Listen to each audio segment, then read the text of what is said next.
No, no, no. I was happy to sort of hear the presentation of all the excellent presentation of all the previous speakers, and allowing myself to further form my own thoughts that I would like to share. I'll start by sending you greetings and solidarity from Arab Renaissance for Democracy and Development, the social justice organization in Jordan that I have the privilege to work for, and for whom I lead a program on the question of Palestine. And to also thank you and congratulate you for organizing this excellent discussion ahead Oh, of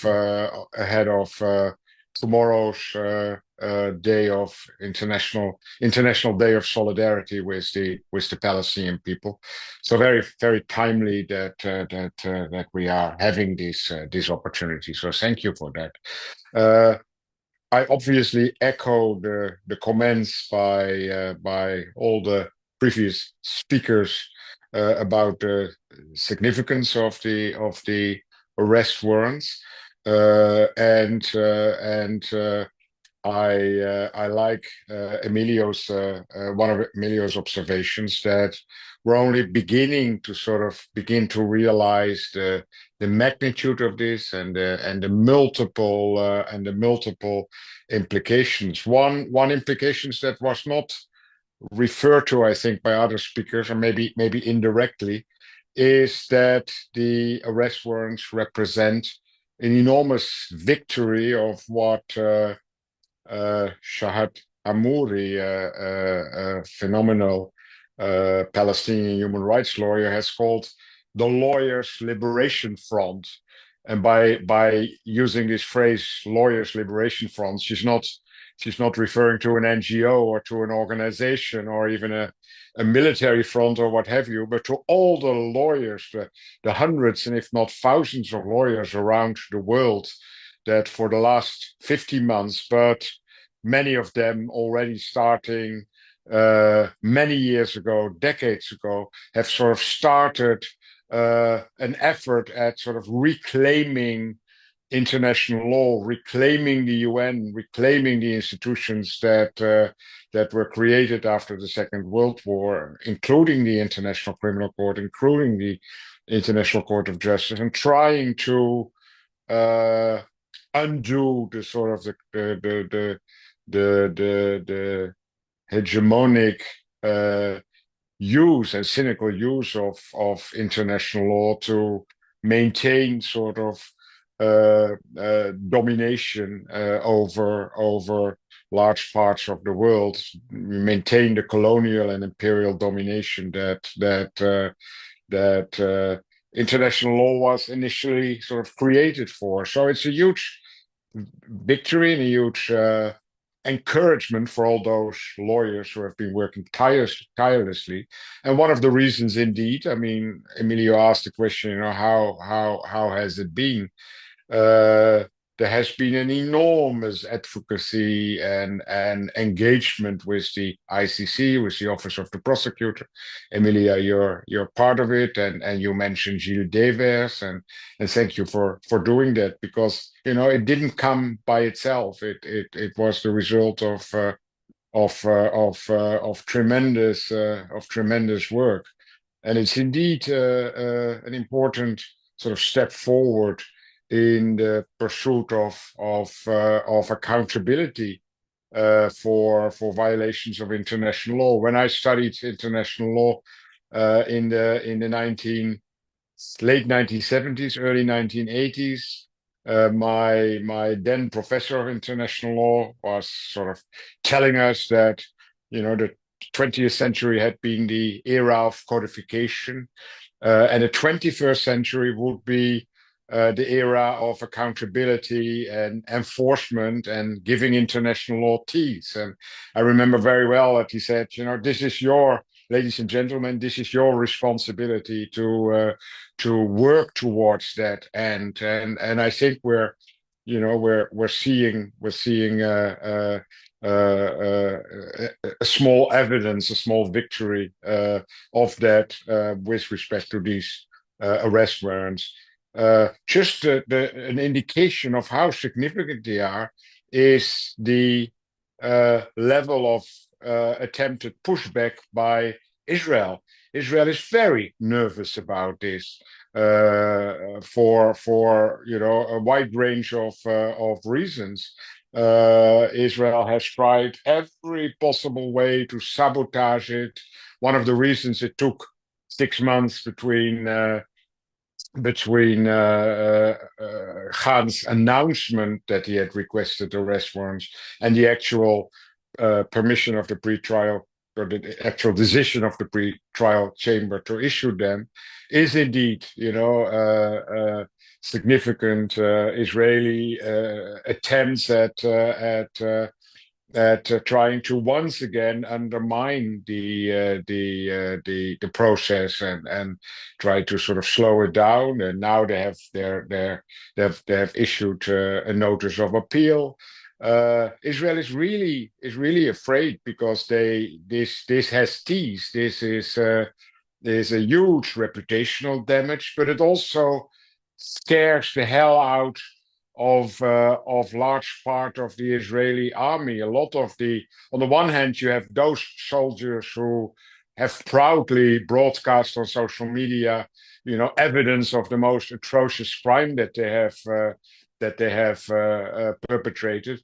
You also have those soldiers that know that international law contains provisions about criminal international responsibility, and if now the senior leaders of the country are wanted for war crimes, this will have a huge trickle down effect. More importantly, also as you know, publishing a decision to request arrest warrant is sort of the exception to the rule. The normal process for the ICC and for similar domestic processes is that the decision to seek arrest warrants and then also the decision to grant them or to issue them is not published, and a lot of Israeli officials in the army, and not just the most senior officers in command positions, will get nervous when they, after either resuming their reserve status or for soldiers in military draft, for ending their military subscription, go and travel and backpack in Thailand or in other parts of Southeast Asia or wherever. And then in the back of their minds, when they leave the plane, maybe being concerned about potentially, showing their passport and then someone telling them, "Sir, can you please come with us?" Or so yes, it has huge implications at Israel's domestic level. It was also all over the front page news media in the Arab countries, in the Gulf countries, and other parts of the Arab world, even much more than the ICJ rulings, both in the genocide case and in the advisory opinion. And this is also important for a number of important reasons. And one that I just want to mention here is that it is sort of upping the ante with respect to normalization. Trump will undoubtedly try to see as one of his foreign policy victories Abraham too, and he will undoubtedly go back to MBS and urge him to reconsider moving forward with a normalization deal. Arrest warrants like these and the whole dynamic around it. We've seen that MBS in the Islamic Summit 3 weeks ago has been explicitly referring to genocide and has been terming what is happening in Gaza as genocide. Very, very strong language for a Gulf leader. The fact that these arrest warrants have been issued, is making it harder for him to sort of accommodate pressure from Trump to go ahead with some sort of normalization deals.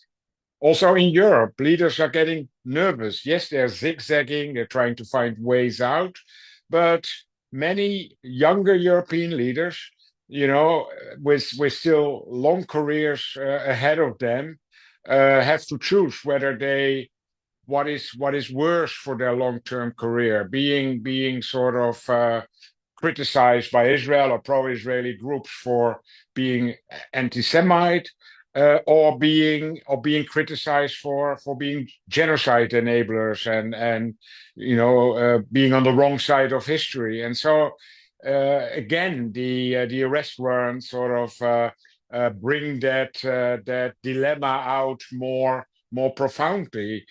Uh, the arrest warrants have also, are showing a convergence now between, the pursuit of individual criminal responsibility, which the ICC process is about, and Yeah. the pursuit of state responsibility, holding Israel as a state responsible for genocide, for other atrocity crimes, and for the illegality of the occupation. It's also very important that these two tracks of accountability make progress. Another impact will be on the business community.